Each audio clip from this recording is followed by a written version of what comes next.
അസ്സലാമു Mecca nurses forum മക്കയുടെ മണ്ണിൽ ഒരു കൂട്ടം നേഴ്സിംഗ് സമൂഹം ഹാജിമാരുടെ ഹിദമത്തിന് വേണ്ടി ഇന്നിപ്പോൾ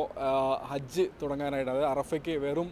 ദിവസങ്ങൾ മാത്രം ബാക്കിയുള്ള ആ ദിവസങ്ങളിൽ ഇന്ത്യയിൽ നിന്നുള്ള, പ്രത്യേകിച്ചും കേരളത്തിൽ നിന്നുള്ള വിശിഷ്യ മഹറമില്ലാത്ത, അതായത്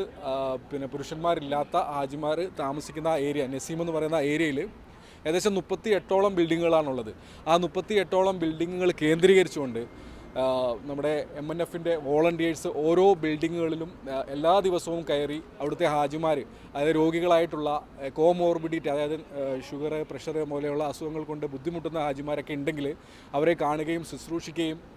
അതേപോലെ കിടപ്പിലായ രോഗികൾക്ക് സ്ഥിരമായിട്ട് ഡ്രസ്സിങ്ങും അതേപോലെ വേണ്ട കെയർ, ബെഡ് ബാത്ത് പോലും കൊടുക്കുന്ന രീതിയിൽ അത്രത്തോളം വലിയ ഒരു സേവന പ്രവർത്തനമാണ് MNFൻ്റെ വോളണ്ടിയേഴ്സ് ഇവിടെ കാഴ്ചവെച്ചിരിക്കുന്നത്. നമ്മൾ അസുഖം ഉണ്ടാകുന്നതിന് മുമ്പേ തന്നെ അതിനെ എങ്ങനെ പ്രതിരോധിക്കാം എന്നതിനെ പറ്റിയുള്ള ഒരു വലിയ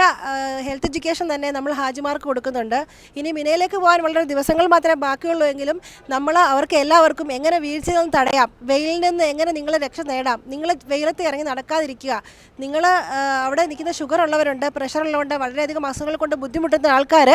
അവരുടെ അസുഖങ്ങൾക്കുള്ള മരുന്നുകൾ എങ്ങനെ അവർ കരുതി വയ്ക്കുകയും അത് കറക്റ്റ് കഴിക്കുകയും, അവർക്ക് എന്തെങ്കിലും ഒരു ചെറിയ ആരോഗ്യ പ്രശ്നങ്ങൾ ഉണ്ടെങ്കിൽ പോലും അവർ ഉടനെ തന്നെ അവരുടെ ഡിസ്പെൻസറി ആയിട്ടുള്ള എടുത്ത് പോവുകയും ഡോക്ടറിനെ കാണുകയും ചെയ്യുക എന്നുള്ള കാര്യങ്ങളൊക്കെ നമ്മൾ കൃത്യമായിട്ട് അവർക്ക് പറഞ്ഞു കൊടുത്തിട്ടുണ്ട്. അതായത് ക്രൗഡ്സിൽ ഇപ്പോൾ ഇറങ്ങുമ്പോൾ ആൾക്കൂട്ടത്തിനിടയിൽ നിങ്ങൾ മാസ്ക് വെക്കുക, എല്ലാവർക്കും പനി ഉണ്ടാകാനുള്ള ചാൻസ് ഉണ്ട്, ഇപ്പോൾ ഒരാൾക്ക് ഒരു അസുഖം വന്നാൽ അതിനെ എങ്ങനെ പ്രതിരോധിക്കാം, അങ്ങനെയുള്ള കാര്യങ്ങളെപ്പറ്റി നമ്മൾ വിശദമായിട്ട് അവർക്ക് എല്ലാം പറഞ്ഞു കൊടുത്തിട്ടുണ്ട്. അൽഹംദുലില്ലാ, ഏറെ അഭിമാനത്തോട് തന്നെ പറയാം,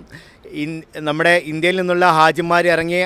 സമയം മുതൽ തന്നെ മക്കയിൽ വിവിധ സാമൂഹ്യ സേവന രംഗത്തുള്ള സന്നദ്ധ സംഘടനകൾ ഇവിടെ ഹാജിമാർക്ക് പല തരത്തിലുള്ള സേവനങ്ങൾ ചെയ്തുകൊണ്ടിരിക്കുകയാണ്. ഏറെ അഭിമാനത്തോടെ ഞാൻ അടക്കം പ്രവർത്തിക്കുന്ന MNFൻ്റെ കാര്യം എടുത്തു പറയാൻ തന്നെ കാരണം എന്ന് പറഞ്ഞിട്ടുണ്ടെങ്കിൽ, ഞങ്ങളുടെ ഒരു വളണ്ടിയർ ഇറങ്ങി പ്രവർത്തിക്കുമ്പോൾ സാധാരണ ഒരു വളണ്ടിയർ ചെയ്യുന്ന കാര്യങ്ങൾ ഞങ്ങൾക്ക് ചെയ്യാൻ പറ്റും, അതിലുപരി അവരുടെ ആരോഗ്യപരമായിട്ടുള്ള കാര്യങ്ങൾ ഞങ്ങൾക്ക് ചെയ്യാൻ പറ്റും. അത്തരത്തിൽ ഒരു മൾട്ടി ടാസ്ക് വർക്ക് തന്നെയാണ് ഞങ്ങൾ കഴിഞ്ഞ ഈ 10-20 ദിവസങ്ങളിലായിട്ട് ഇവിടെ ഈ മക്കയിലുള്ള ഹാജിമാർ, പ്രത്യേകിച്ച് നമ്മുടെ കേരളത്തിൽ നിന്ന് വന്നിട്ടുള്ള ഗവൺമെൻറ്റുള്ള ഹാജിമാർക്കിടയിൽ ഞങ്ങൾ നടത്തിക്കൊണ്ടിരിക്കുന്നത്.